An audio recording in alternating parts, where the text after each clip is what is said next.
Bölücü örgütün üst düzey bir yöneticisi Viyana'da bir toplantıya katılacakmış.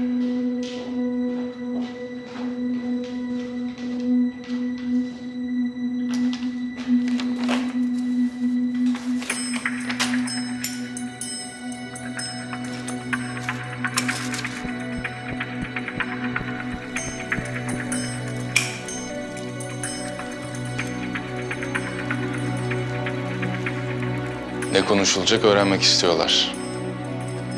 Viyana'ya gidiyorum. Dragan'ın orada olma ihtimali var. Seni orada biri karşılayacak. Ama önce bir otur bakalım şöyle.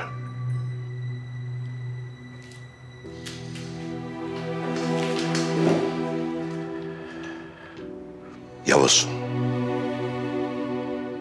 Bu ülke iki şey üzerine kaimdir. Biri aşk, vatan aşkı, bayrak aşkı, millet aşkı. Diğeri akıl. Nizam bu iki denge üzerine kurulur. Aşk ahmaklara yaraşmaz. Aşksız akıl kibirden başka bir şey üretmez. Ben de bir şey mi gördün Turan Usta?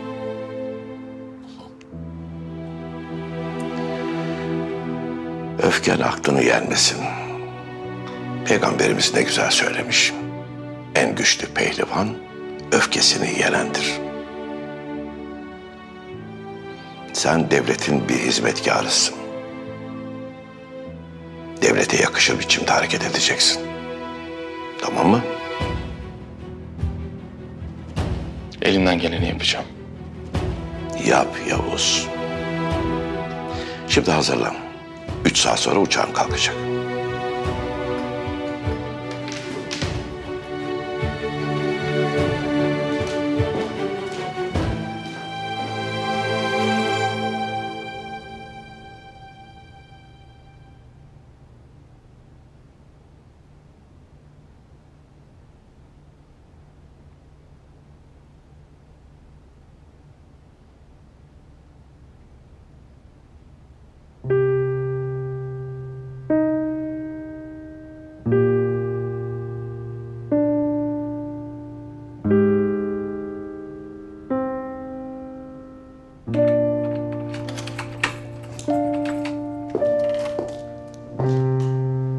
Ne olmuş burada ya?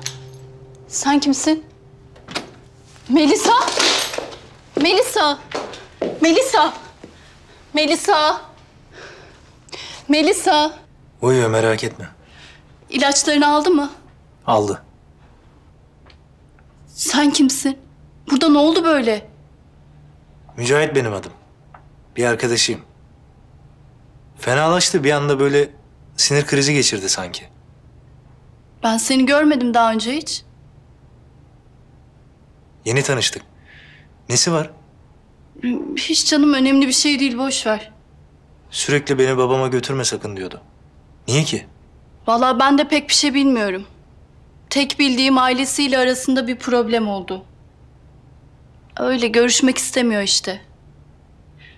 Hem sen niye bu kadar ilgisizsin ki?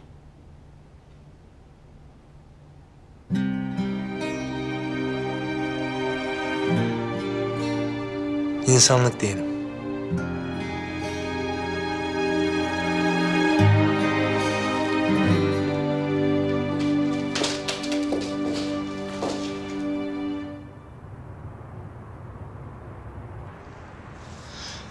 Sizin düğün ne zaman abi, nasipse Nazlı yengeyle? Aşk Nazlı bitti, sen başladın. Abi bakın, elinizi çabuk tutun. Zaten altın almış başını gitmiş, benden söylemesi.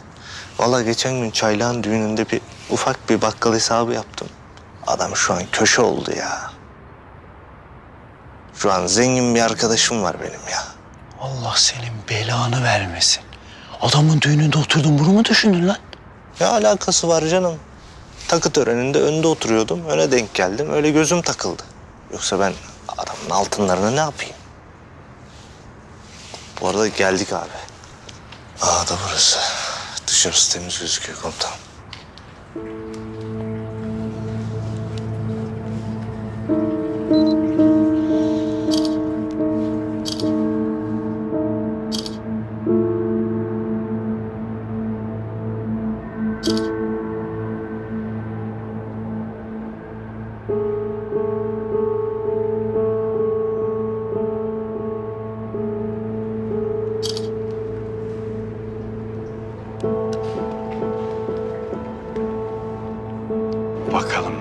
içeride ne varmış.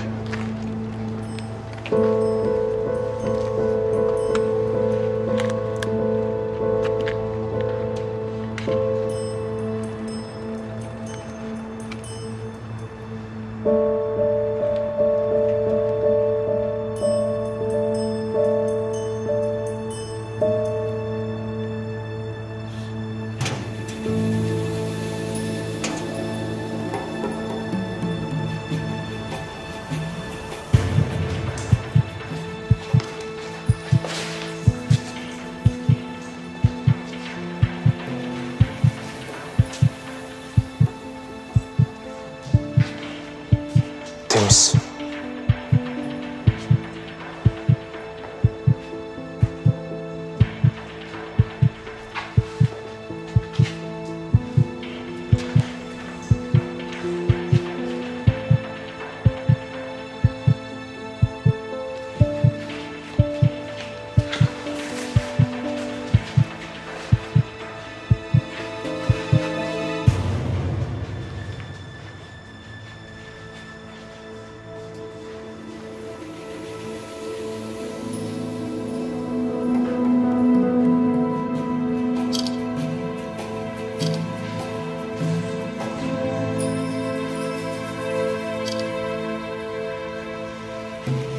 Temiz.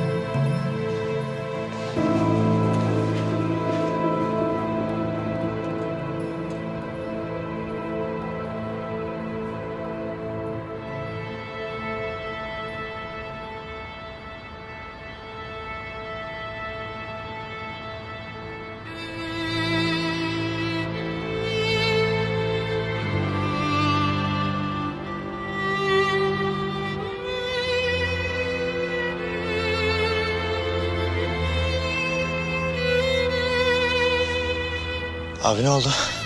Bir şey mi gördün?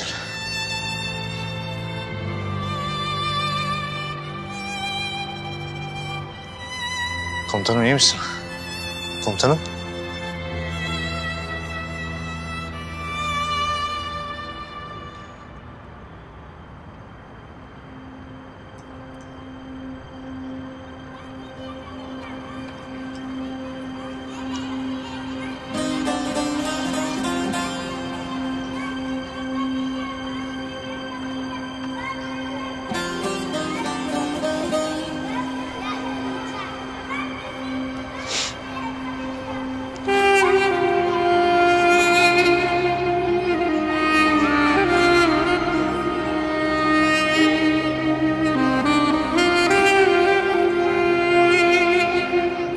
Neresi burası?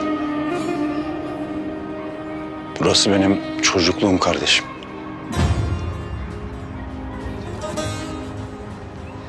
Bu yetimhanede mi?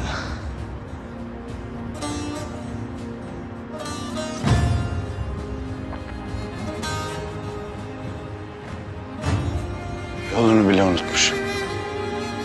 Hatırlamak istemeyeceğin kadar kötü müydü? Hatırlamak isteyeceğim kadar güzel değil.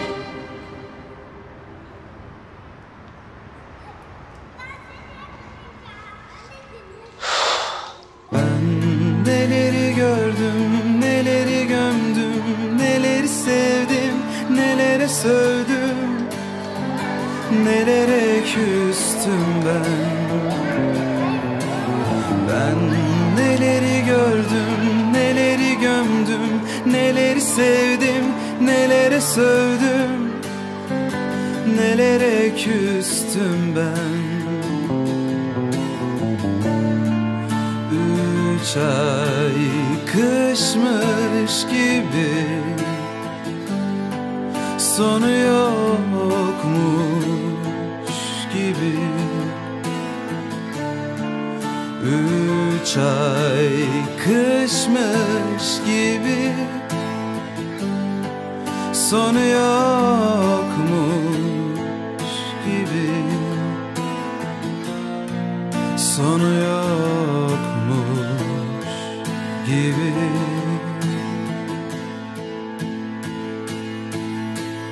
Bizi ne zaman duyacaklar? Ne zaman anlayacaklar? Bizi ne zaman duyacaklar? Ne zaman anlayacaklar?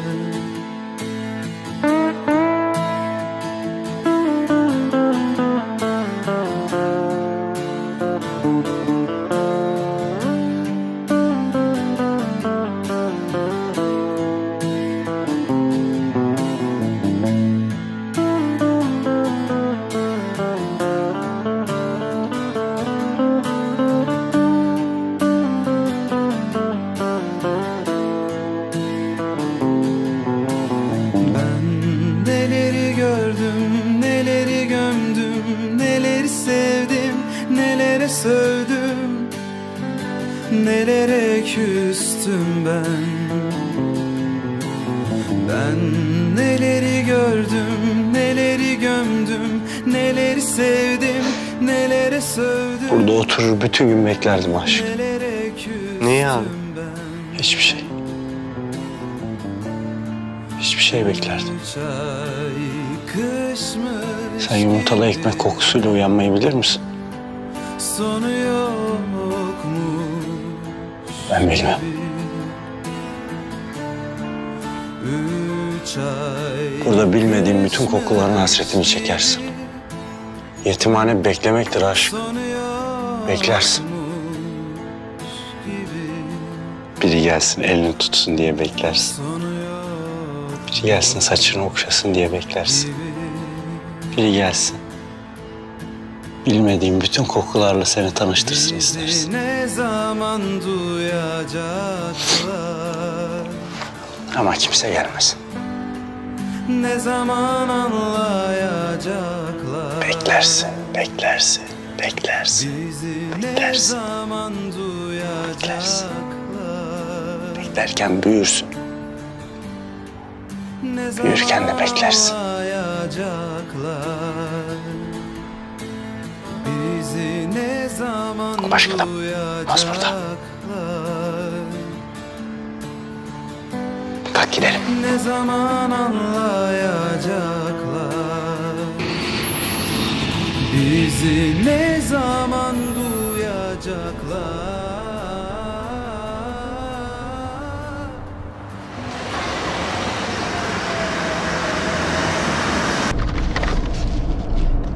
İhtiyacın olan her şey burada. Bir suça bulaşırsan ya da yakalanırsan seni kimse tanımıyor.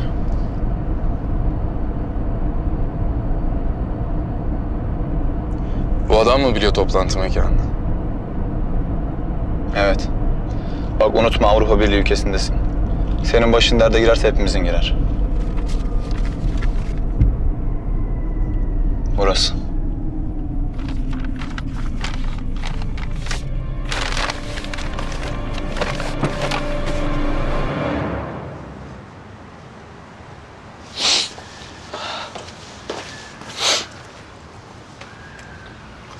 Ağlıyor mu? Yakışıklı. Ne oldu, ağlıyor musun sen bakayım? Ağlamıyorum ben. Yok bir şey. İşinize gidin siz hadi. Ana, atarlı çıktı bir de. Bak, bak, bak, bak. Lan Sıpa, utanmıyor musun sen abilerine böyle konuşmaya? Sen bu yetimhaneden misin? Evet. Ama gideceğiz. Allah Allah.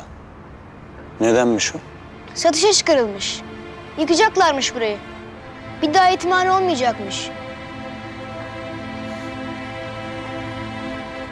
Oğlum, koskoca devlet sizi sokakta bırakmaz biliyorsun bunu değil mi? Hepinize sahip çıkar. Bak biz de ta nereden geldik? Biz askeriz. Siz de başka bir yere geçersiniz. Bizi ayırıyorlar. Bir daha birbirimizi göremeyeceğiz. Hepimiz farklı yerlere gidiyoruz. Bizim başka kimsemiz yok ki. Hem bak, sizi ayırmamışlar. Sizi ayırsalardı üzülmez miydiniz?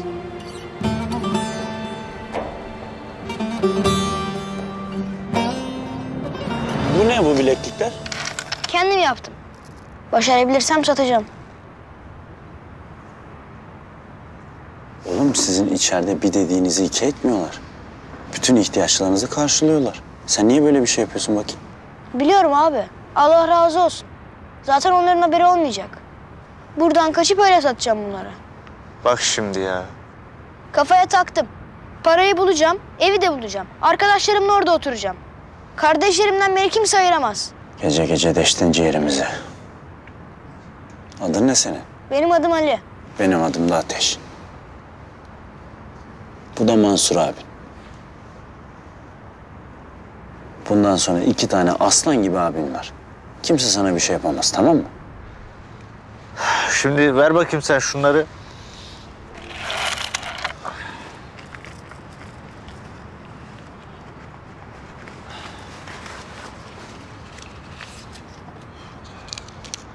Komutanım sende bozuk var mı?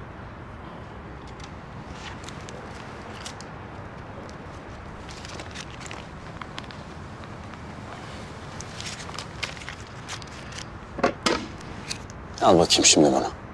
Abi bu para çok. Sen şimdi bu parayı 2 abinden bayram harçlığı olarak kabul et.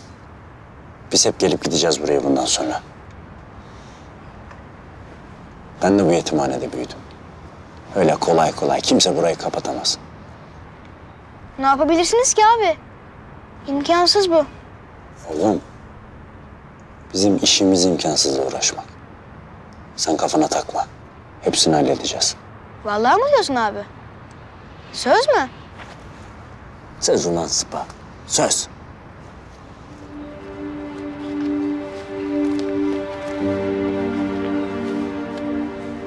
Görüşürüz Ateş abi.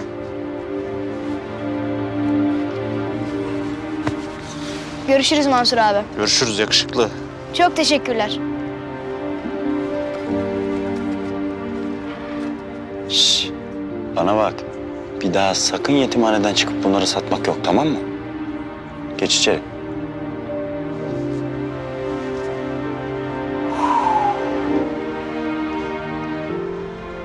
Komutanım. Vallahi ciğerimiz kalmamıştır ya. Ne yapacağız? Ne yapacağız aşık? Söz verdik. Sözümüzü tutacağız. Sen onu boş ver de o bilekliklerden hangisini Keşanlı'ya vereceksin? Vay şu sarı güzel gibi. Hadi gidelim.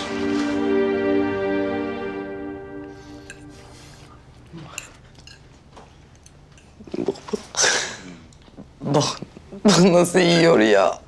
Nasıl özlemiş annesinin yemeklerini. Ye yavrum. Afiyet olsun annem. Anacığım eline koluna sağlık. Bak Kur'an çarpsın bu yemeği senin gibi yapan yok. Yok. Öyle mi Feyzullah'cığım? Yani Boncuğum ben genel olarak söyledim. Bak sen de çok güzel. Annem sen niye üzülüyorsun ki? Ben sana öğretirim bunun nasıl yapıldığını. Ama bir pazara gitmemiz lazım Feyzullah. Vallahi dolap tam takır kuru bakır yani. O ne? Oy. Anam benim. Feyzum bizim bir de yatak almamız şart. Bu yatak bana çok sert geldi annem. Yani ben bunda bir hafta daha yatsam belim her tarafım tutulur.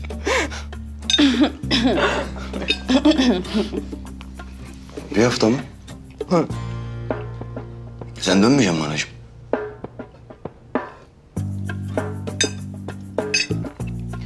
Sen beni istemiyor musun yavrum? Bak işte. Ha? Ben çok mu geldim bu evde? Benim ne zararım var size? Anneciğim ya olur mu öyle şey? Bizim başımızın üstünde yerin var ama hani senin kurulu bir düzenin var ya onu bozma diye biz şey yaptık. Anacığım babam ne yapsın şimdi? Yazık günah değil mi adama tek başına? Ne yazık günah annem sen ona o bütün gün maç seyrediyor evde. Bak Allah inandırsın ben burada nefes aldım Feyzullah. Vallahi. Hem bana bak. Sen kalkıyorsun gidiyorsun operasyona neyin? Ben bu garbana yardımcı oluyorum. He? Değil mi kızım? Gelin hanım. Siz de hiç konuşmuyorsunuz maşallah. Konuşuyorum anneciğim tabii ki ya doğru söylüyor. Çok çok doğru söylüyor annem.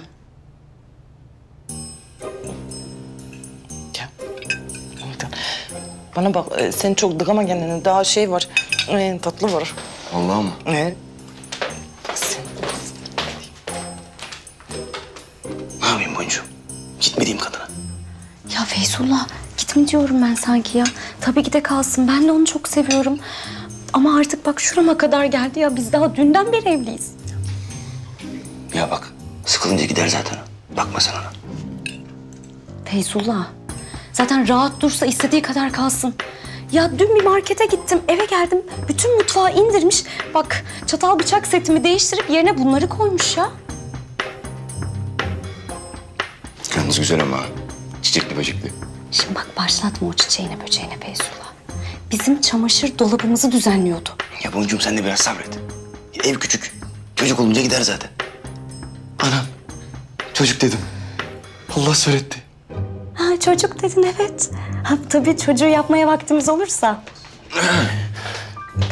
Anam en sevdiğim tatlı. Anam. Kemal Paşa mı? He ya Kemal Paşa. Vallahi billahi Kemal Paşa.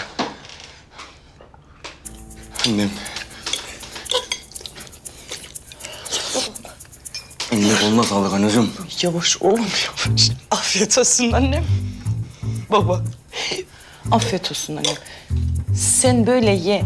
Ben sana her gün yaparım annem, kurban olurum. Yap anacığım. Yesene kızım sen de. Yerim. İştahın kesildi, dıkandın. Tabii. Çok yedin çünkü.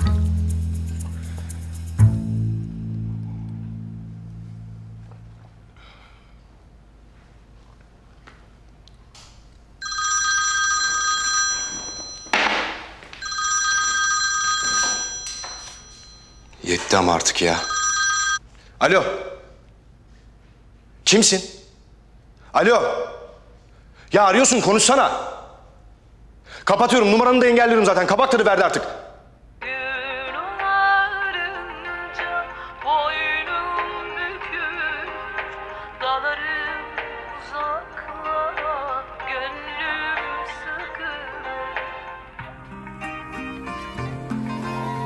Sorma ne haldeyim, sorma kederdeyim, sorma yangınlardayım zaman zaman, sorma utanırım, sorma söylemem, sorma nöbetler edeyim başım duman.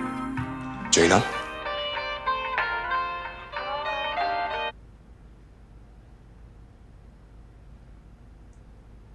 Ya ben üniversite okuyordum. 1. sınıftaydım. Bir kıza çok fena aşık oldum. Adı Ceylan'dı. Ne yalan söyleyeyim, kendi de adı gibiydi. Sevgili olduk, çok güzel bir ilişkimiz vardı. 20 yaşında ya varım ya yokum. Ama taktım kafayı. Evleneceğim ben bu kızla diye. Kaptım yüzüğü, dayandım kapısına. Tam kapıyı çalacağım. İçeriden sesler geliyor. Tutamadım kendimi, daldım içeri. Yatakta bir adam.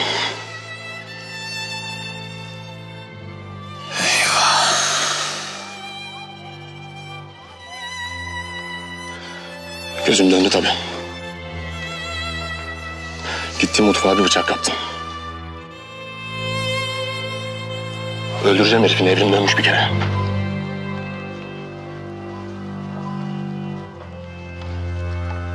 Geri döndüğümde göz göze geldik. Kim çıktı dersin?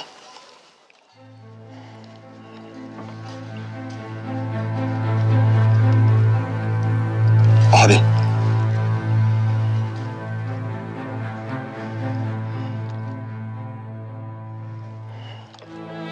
Özbeöz abi. Ne diyor? Dedim ya gözüm dönmüş bir kere. Bunun ağzını burnunu kırdım. Bir hafta hastanede yattı.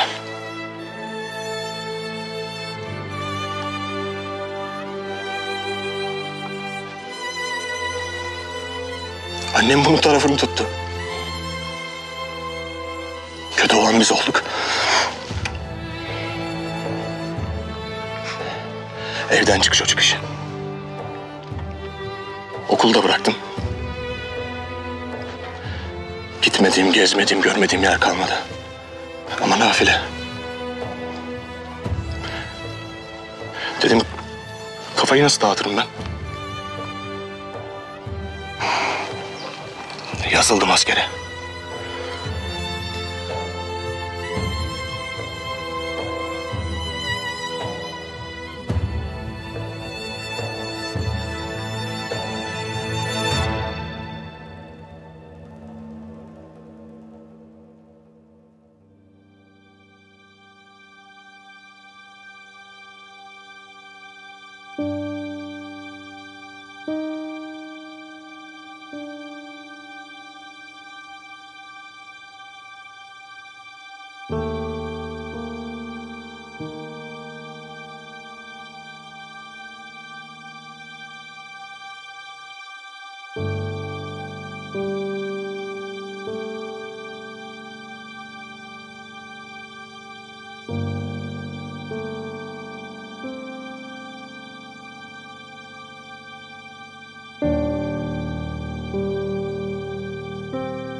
Ama ben sana kaç kere dedim yatağını topla diye ablacığım ya. Dağıtmışsın buraları böyle.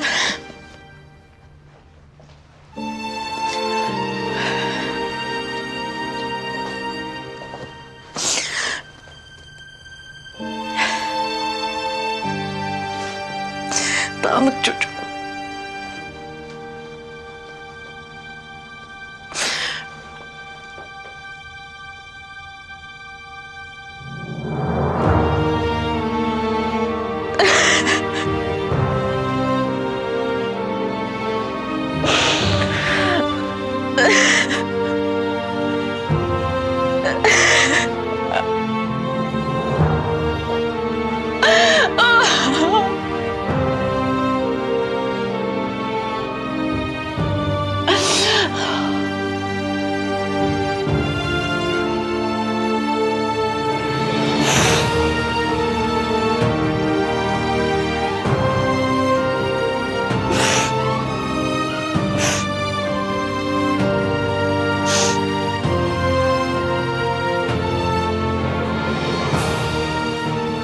Sana bunu yapanı bulacağım. Söz veriyorum. Sana bunu yapanı bulacağım.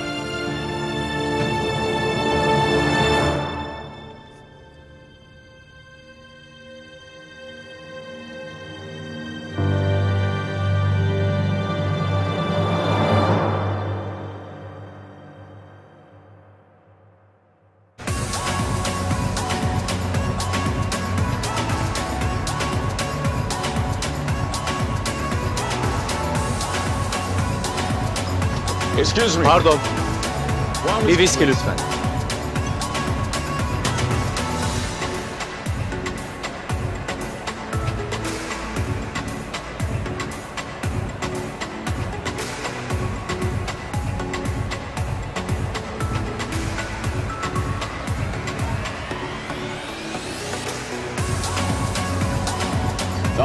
Her gece gelir mi buraya?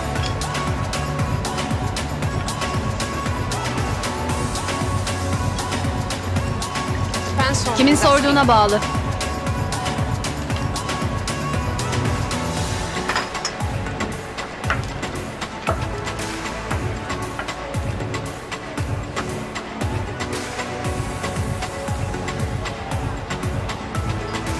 Şu adamı görüyor musun? Tamam, işte senin adamın.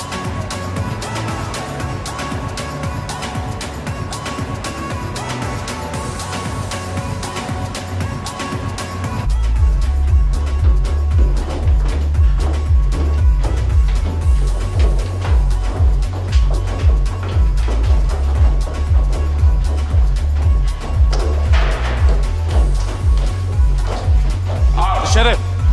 Dışarı!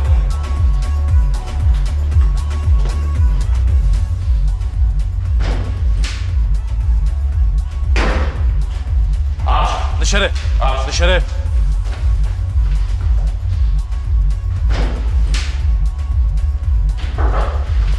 Dolu.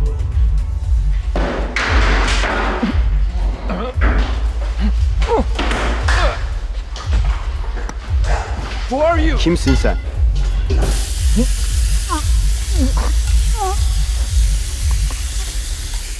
Ne oluyor burada? Çok fazla içtim. Her yeri berbat etti. Ayıltıyorum. Her şey yolunda mı? Evet. Evet yolunda.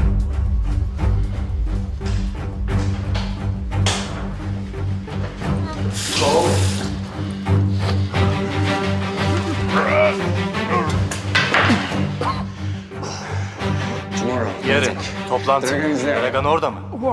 Kimsin sen? 10'a kadar sayıyorum. 8, 9. Tamam tamam. Restoranda. Restoranda. Hangi restoran? Frederick Caddesi. 17 numara.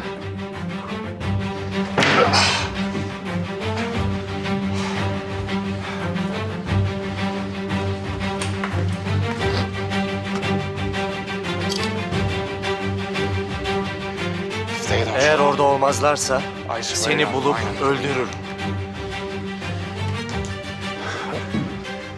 Sakın öteyim deme, tamam mı? Tamam.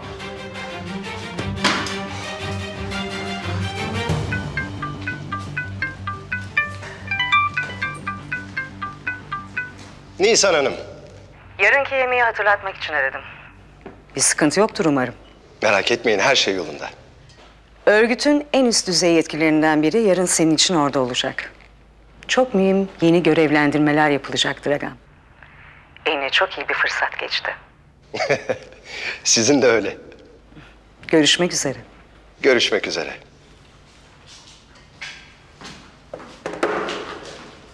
Yarın Viyana'da olacağız. Güzel.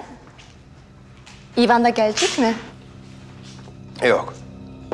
Onun burada kalması gerek. Kuryeyle işleri var. Niye sordun? Hiç. Kaç kişi gideceğiz diye merak ettim.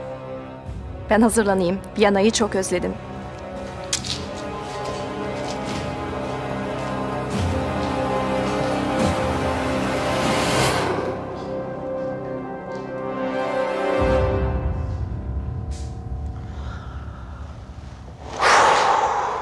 Oğlum Mücahit. Oğlum Mücahit. Hadi git yat lan. Git yat lan. Şehit ola şehit Mücahit. Git yat uyu oğlum hadi ya. Çıkar aklından bu aşk meşk olaylarını. Çıkar at gitsin ya. Oğlum bak sabah operasyonun var lan. Operasyonun var senin sabah. Dinç olman lazım. Diri uyanman lazım. Elinin titrememesi için dinlenmiş olman lazım. Hadi be oğlum ya. Hadi git yat. Yat oğlum ya. Keşanlı.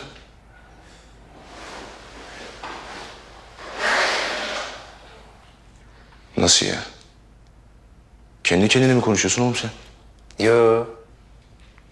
Nasıl yo ya? Konuşuyordun işte. Sen rüya görüyorsun avcı. Şu anda rüya. Ne diyorsun be?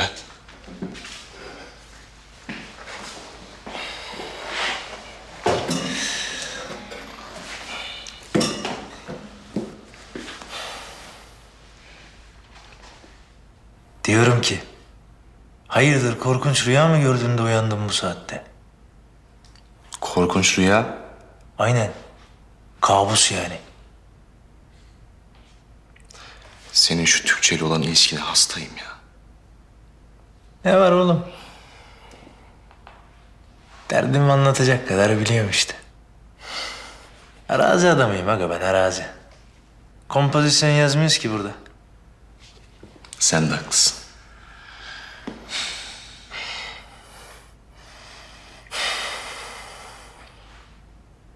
Hayırdır, niye ayaktasın sen? Uyku tutmadı. Sebep? Çok uzun mesele be Keşanlı. Başka zaman anlatırım ama. Olur. Ne zaman istersen kardeşim burada. Eyvallah kardeşim. De. Sen niye ayaktasın asıl? Ben?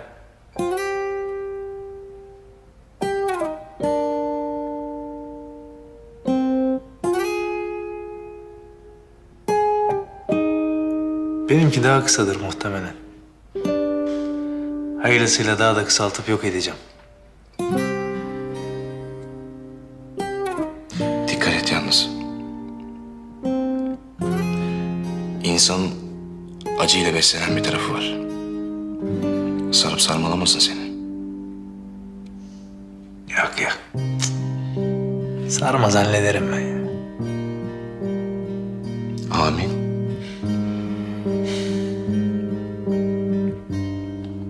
Avcı be. Hı. Bir şey diyeyim mi sana?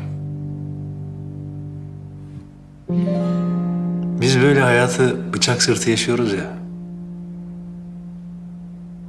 Hani ölümle burun buruna.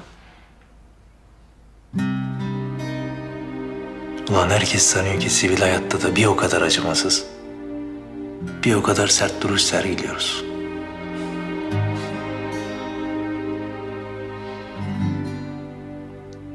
Halbuki bir o kadar tecrübesiz, bir o kadar da kolay ikna olan adamlarız lan biz. Neye ikna olduğuna göre değişir o. Ne bileyim aga ya. Konuşuyorum ben de işte.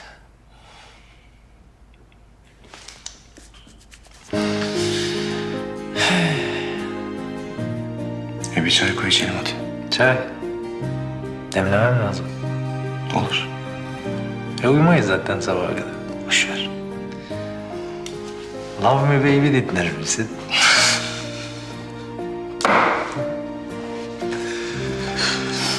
Vay be.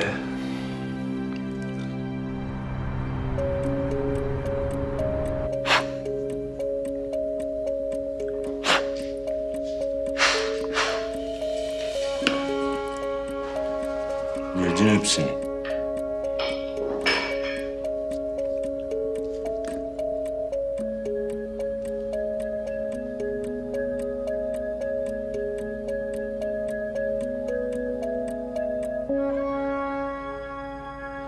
Kalkın, kalkın, kalkın! 3 dakika içinde eğitim alanında olacaksınız. Fethi, tam 3 dakikanız var. Emredersiniz!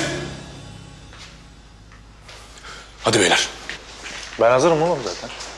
Abi vallahi ben de senin gibi takılacağım artık ya. Hiç çıkarmayacağım kamuflaj üstünden vallahi bak. Tabii oğlum, çok pratik. Dinlemiyorsun ki abini hiç. Doğru söylüyorsun abi.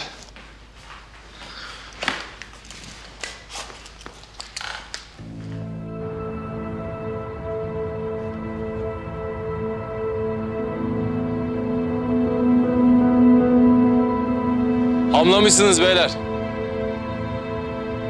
Hadi uyanın artık. Şu aracın içindeki rehineyi kurtarmak için tam 30 saniyeniz var. Acaba kaç kişiler? Kaç kişi olsun istersin Mansur? O açıdan söylemedim komutanım. Belki 1, belki 10, belki 100. Sizin önceliğiniz her an her şeye hazırlıklı olmak. Hazır mısınız? Hazırız komutanım.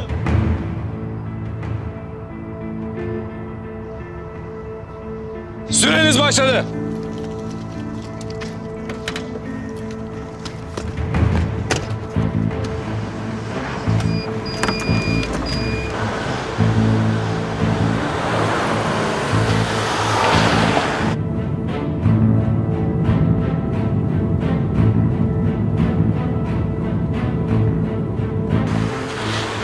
Kır Keşanlı, kır!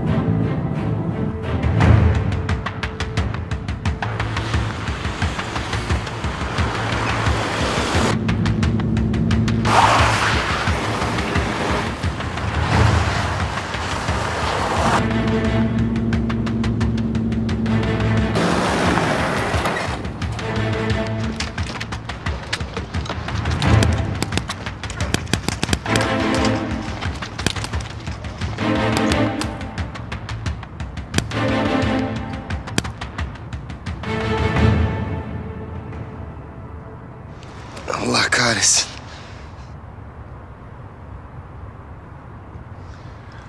...34 saniye ve bir şehit.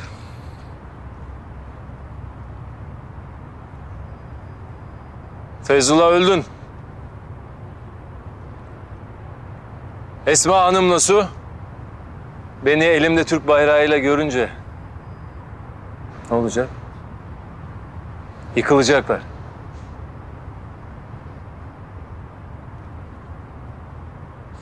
Sırf bu amatörlüğünüz yüzünden.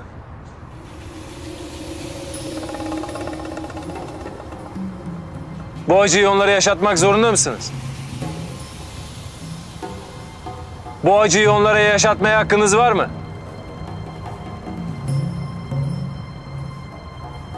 Mücahit. Arkadaşın kollarında şehit oldu. Neden? Aynı adam aldık komutanım. Almayacaksınız. Şimdi kendi aranızda konuşun. Herkes kendi mevkiindeki adamı alacak. Bu son şans.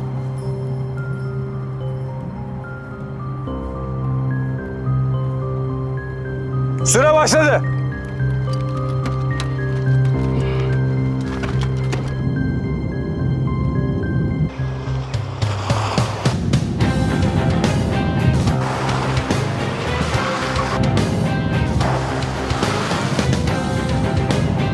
Çaylak, bana bak. Bu sefer de ölürsen gebertirim oğlum seni. Emredersiniz. Şoför bende. Şoför yanı. Orta bende. Sağ arka bende. Sol arka bende komutanım. Hazır olun. —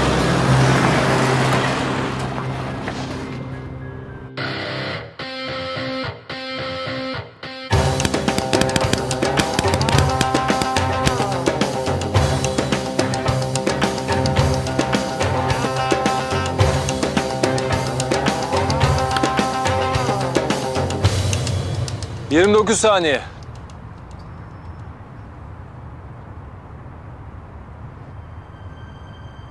Ne o beyler? Kurdele falan mı bekliyorsunuz?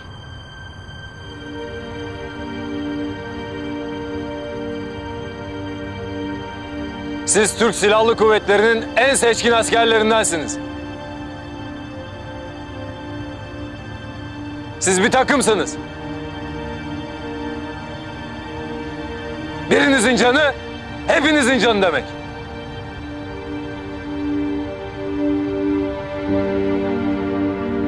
Kimse size öldükten sonra bir daha şans vermeyecek.